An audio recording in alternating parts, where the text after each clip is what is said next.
guys, so hari ni kita akan membincangkan mengenai role of chemoreceptor in controlling breathing.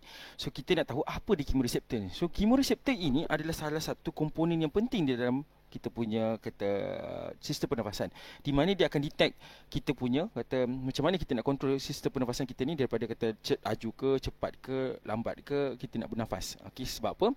Kalau katalah kita kena kejar anjing, kita mencungap-cungap, ini chemoreceptor membantu. Ataupun kalau kita dah terlalu banyak sangat oksigen, kita akan reducekan kita punya breathing rate supaya kita lebih stabil dan lebih tenang. Okey, sebab apa? Sebab breathing kita ini dia adalah repetitive dan involuntary. Maksudnya repetitive ini daripada kita lahir sehingga sekarang ini dia sentiasa berjalan, dan dia involuntary, kita tak boleh kontrol.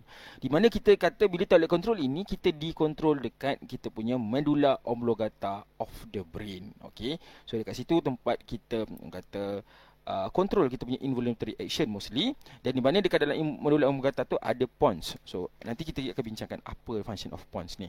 Okey, so itu adalah central respiratory center, di mana bila sebut central respiratory center, dia dalam medulla oblongata ini terbahagi kepada dua kawasan utama. Yang pertama sekali adalah inspiratory center, dan yang kedua sekali adalah expiratory center, di mana inspiratory center dan expiratory center ini digunakan untuk kontrol kita punya breathing rate. Dan seterusnya dekat kawasan inspiratory center dengan expiratory center ni, dekat atas ini kita ada pons. So pons ini function dia adalah untuk kontrol kita punya transition daripada inhalation kepada exhalation. Okey, walaupun proses itu sekejap saja, tetapi pons ini penting untuk kontrol kita punya kadar breathing rate ni daripada awal sehingga akhir. Okey, alright, sebab inhalation dengan exhalation ini dia mempunyai dua kadar yang berbeza. Kita tarik nafas dan buang nafas itu perlu ada something yang kontrol. Okey, seterusnya kita akan tengok kepada stretch receptor. So apa dia stretch receptor ini? So stretch receptor ini adalah satu komponen yang terletak di dalam kita punya lung. Okay, di dalam lung kita ni, kalaulah kita tarik nafas, stretch receptor kita akan start untuk detect bila kita dah terlalu tarik secara sangat dalam.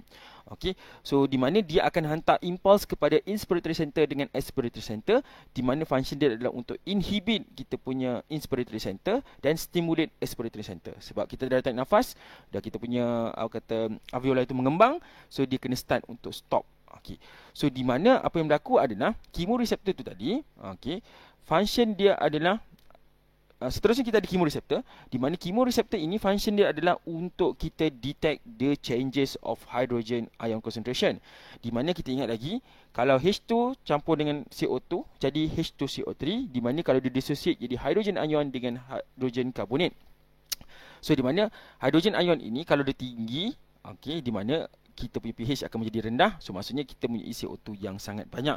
Okey, so chemoreceptor ini terbahagi kepada dua yang utama, iaitu kita ada central chemoreceptor dan kita ada peripheral chemoreceptor. So central chemoreceptor ini terletak dekat dalam medulla oblongata, manakala kita punya peripheral chemoreceptor ini terletak dekat kita punya kawasan jantung. So central chemoreceptor ini dia detect kita punya hydrogen ion dekat dalam kita punya otak, iaitu cerebrospinal fluid. Tetapi kat dalam kita punya peripheral chemoreceptor ini, dia terletak daripada kita punya aorta, di mana aorta kita kalau terlalu kurang oksigen ataupun terkurang oksigen ataupun terlebih carbon dioxide, apa yang berlaku adalah dia juga akan memberikan detect changes yang ada di dalam badan kita. Okey, so itu yang kita nak ceritakan komponen-komponen utama di dalam kita punya role of chemoreceptor kat dalam breathing. Okey, seterusnya kita akan ceritakan pasal the control of breathing. Okey, sekian saja daripada saya. Assalamualaikum warahmatullahi wabarakatuh dan salam sejahtera.